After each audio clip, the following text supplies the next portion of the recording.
Hello, in this video I want to show you how to increase download speed for Steam.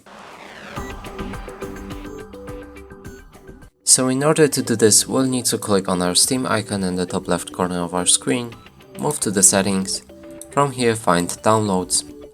Now from download region, pick the region that is closest to your place where you live, and that way it should increase the speed significantly.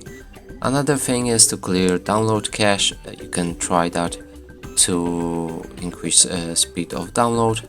Also try not to get any restrictions right here, because they lower the speed as well.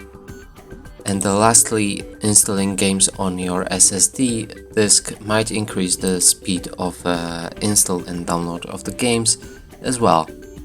So that's it for this video, hope you like it, please consider subscribing to our channel, leave a like and a comment below.